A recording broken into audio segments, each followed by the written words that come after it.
Hello students. तो fifth class के लिए आज का हमारा टॉपिक है वाक्य। तो चलिए जल्दी से हम इसका क्विक रिवीजन कर लेते हैं। वाक्य क्या होता है? शब्दों के सार्थक एवं व्यवस्थित समूह को वाक्य कहते हैं। शब्द का सार्थक और व्यवस्थित समूह का मतलब है, जैसे अगर मैंने बोला कि मुझे घर जाना है, ये चार वर्ड हैं तो हम इनको ये चार शब्द हैं तो हम इनको ऐसे नहीं बोल सकते घर है, जाना, मुझे। कहीं पे हमने कुछ भी लगा दिया, कोई सा भी वर्ड हमने पहले या बाद में लगा दिया, ऐसे हम नहीं लिख सकते। इसका एक तरीका होता है लिखने का। जैसे हम इंग्लिश में पढ़ते हैं, सबसे पहले हम सब्जेक्ट लगाते हैं, फिर हेल्पिंग वर्ब, फिर मेन वर्ब, फिर एडजेक्टिव एडवर्ब, कुछ इस टाइप से। तो उसी तरह से हिंदी में भी सेंटेंस को फ्रेम करने का एक निश्चित क्रम होता है।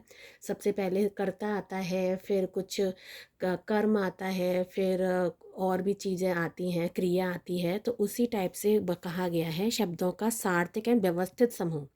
एक के बाद एक चीज़ें सीक्वेंस में आनी चाहिए, ना कि वे मेल आनी चाहिए। कहीं पे हमने कुछ भी लगा दिया तो वो अशुद्ध रूप होता है और उसको हम वाक्य की कैटेगरी में नहीं मानते। ठीक है।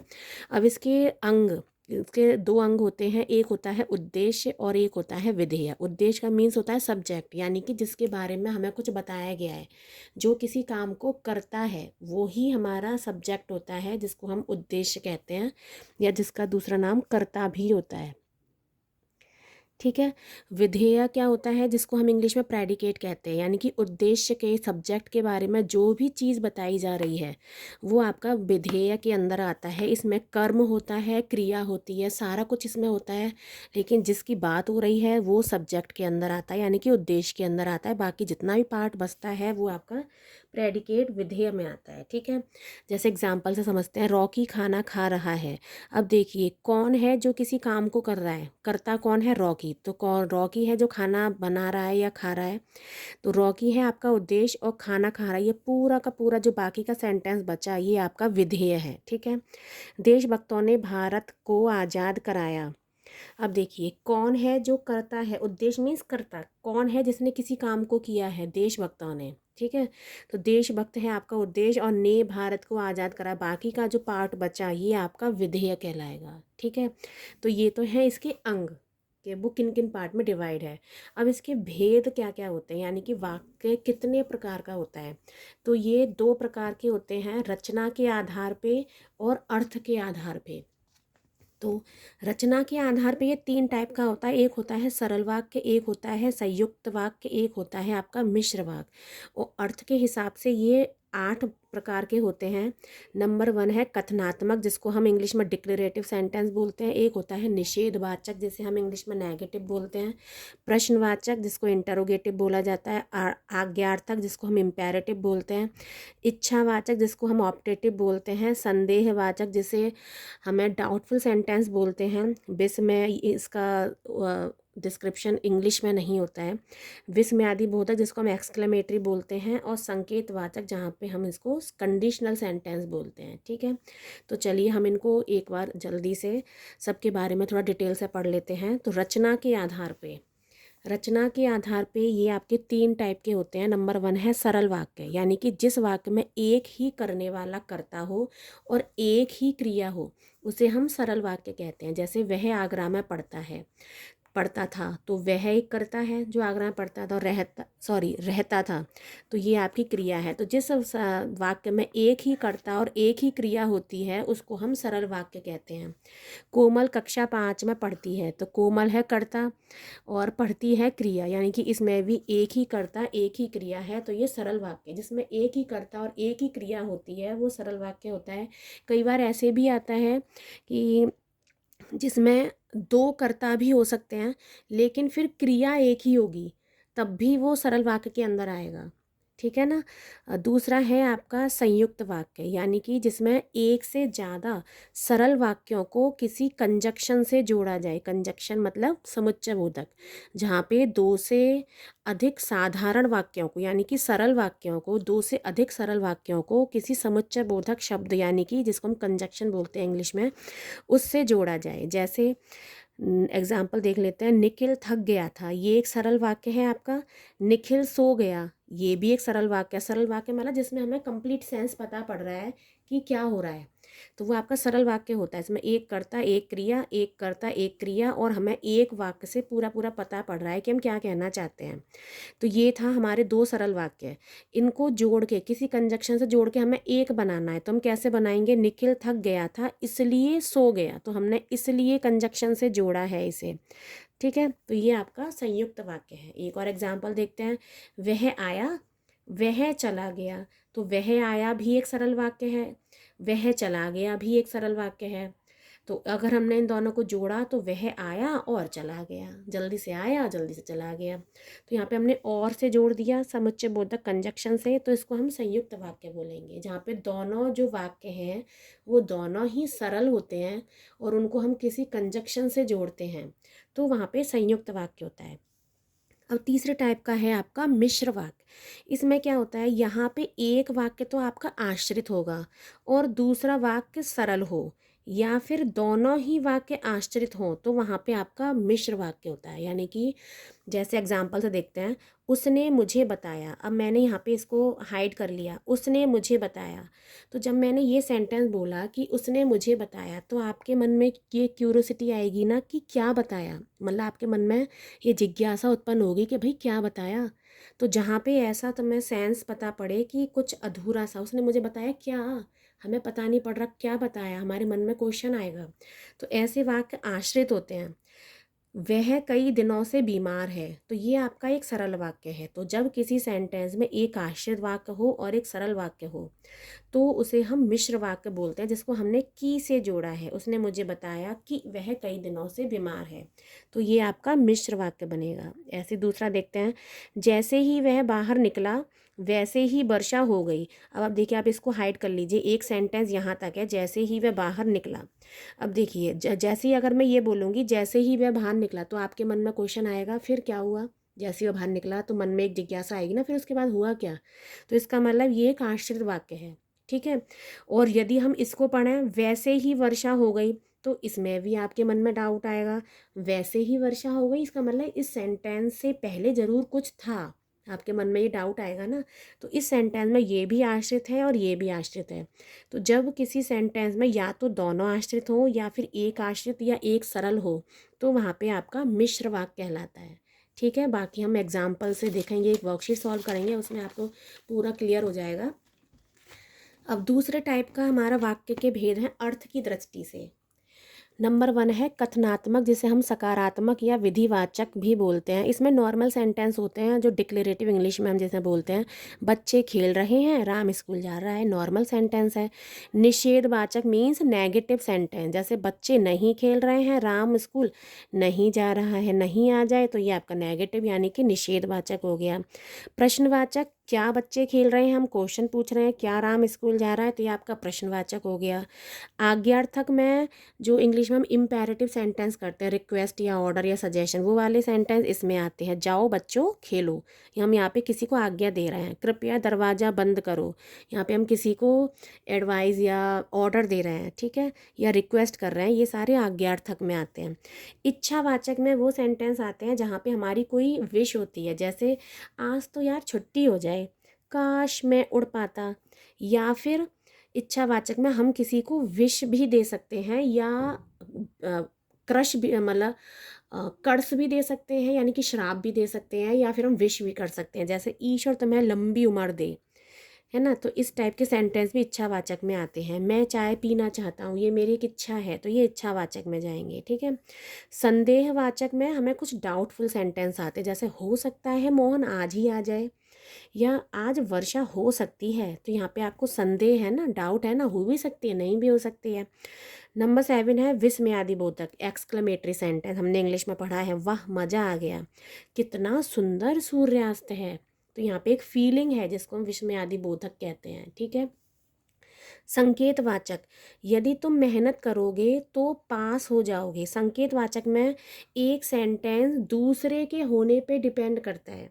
एक एक जो सेंटेंस है उसके होने पे कोई दूसरी चीज़ डिपेंड करे, तो उसको संकेतवाचक कहते हैं। जैसे यही तुम मेहनत करोगे तो पास हो जाओगे, तुम आओगे तो मैं चलूँगा, मतलब संकेतवाचक मीन्स कंडीशनल सेंटेंस। यहाँ पे आपके सामने एक कंडीशन रखी जाती है कि अगर ऐसा होगा तो मैं ऐसा कर लूँगा, अगर तुम ये करोगे तो ऐसा हो जाएगा।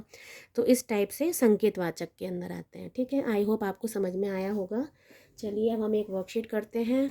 तो आप पहले इसका स्क्रीनशॉट ले लीजिए, इसको सॉल्व करने की कोशिश कीजिए, फिर हम इसको सॉल्व करते हैं।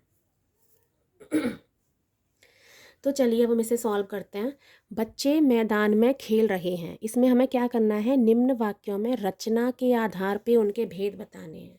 कि वो जैसे हमने पढ़े थे ना कि वाक्य रचना के आधार पे और अर्थ के आधार पे अलग अलग होते हैं। तो अभी हमें रचना के आधार पे बताने हैं कि ये सरल है, संयुक्त है या मिश्र वाक्य है। बच्चे मैदान में खेल रहे हैं, हमारा एक ही कर्ता है और एक ही हमारी क्रिया है। तो जहाँ पे एक ही कर्ता एक ही क्रिया होती है तो वो आपका सरल वाक्य होता है। ठीक है, माँ बाजार गई और सब्जियाँ लेकर आई। अब देखिए, माँ बाजार गई, ये आपका एक सेंटेंस है, ये सरल वाक्य है। और माँ सब्जियाँ लेकर आई, ये भी आपका सरल वाक्य है। तो जहाँ पे दो सरल वाक्य हो और उसको एक कंजक्शन से जोड़ा जाए, समुच्चय बोधक से जोड़ा जाए, तो वो आपका संयुक्त होता है। ठीक है, जैसे ही शाम हुई बिजली चली गई। अब अभी आप सेंटेंस को आधा पढ़ के देखिए। जैसे ही शाम हुई, तो आपके मन में एक जिज्ञासा आएगी ना कि जैसे ही शाम हुई तो क्या हुआ आगे, है ना। तो ये आपका आश्रित है सेंटेंस। हमारे मन में डाउट रह गया कि जैसे ही शाम हुई तो क्या हुआ, बिजली चली गई, ये आपका सरल वाक्य है। तो जिस सेंटेंस में एक आश्रित हो एक सरल हो तो वो आपका क्या होता है, मिश्र वाक्य। सूरज निकलते ही पक्षी चहचहाने लगे, है ना। तो यहाँ पे एक कर्ता है, पक्षी ही तो है, सूर्य नहीं है यहाँ पे कर्ता। कर्ता वो होता है जो किसी काम को करता है। कौन है जो चहचहाने का काम कर रहे हैं, हमारे पक्षी हैं जो चहचहाने का काम कर रहे हैं। तो ये है, ये चहचहाने लगे आपकी क्रिया है। ठीक है, तो ये आपका नहीं, इसमें सूरज निकलते ही पक्षी चहचहाने लगे, हाँ ये आपका सरल वाक्य है। आप चाय पिएंगे या कॉफ़ी, आप चाय पिएंगे, ये आपका एक सरल वाक्य है।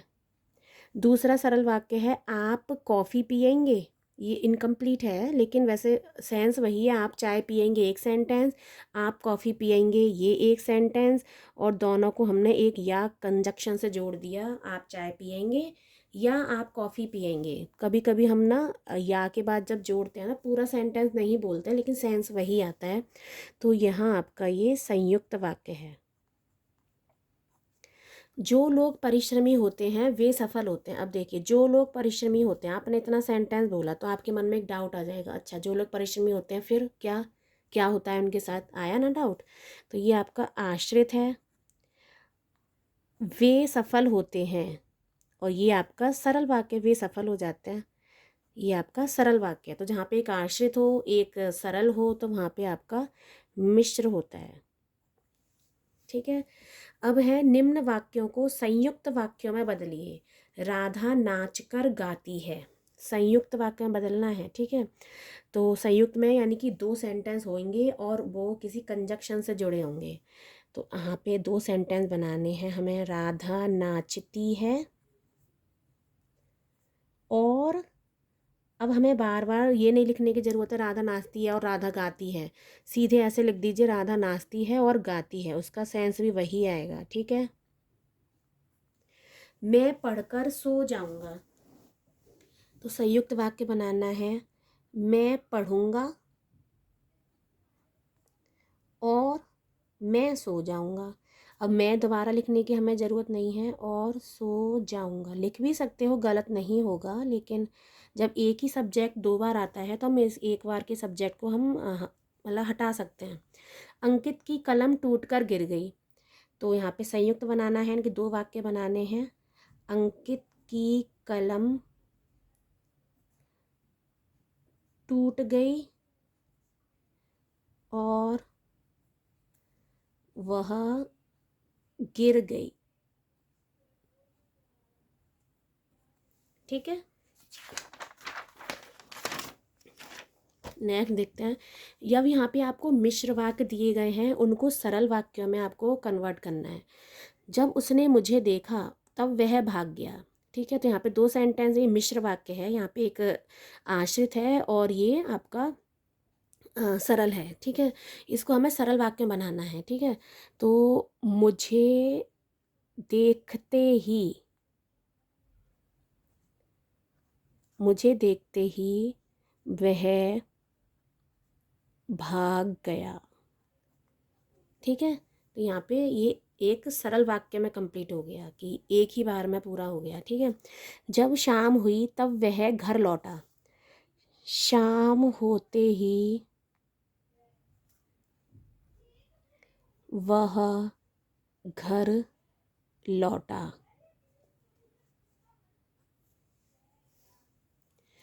वह घर गया क्योंकि उसे पढ़ाई करनी थी। वह पढ़ाई करने के लिए, वह पढ़ाई करने के लिए घर गया। एक ही सेंटेंस में हमने इसको पूरा बना दिया। ठीक है, सरल वाक्य में ऐसा ही तो होता है।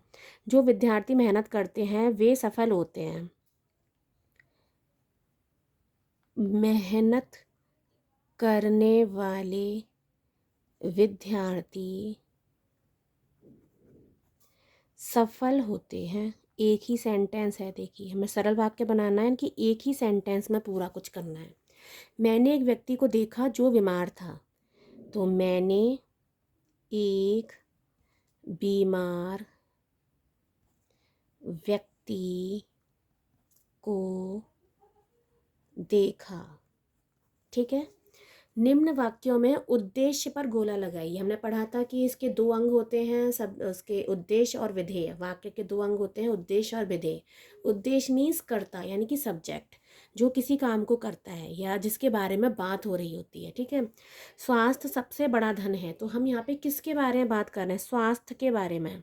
तो ये आपका उद्देश्य है और ये बाकी का जो पूरा बचा हुआ है ये आपका विधेय है।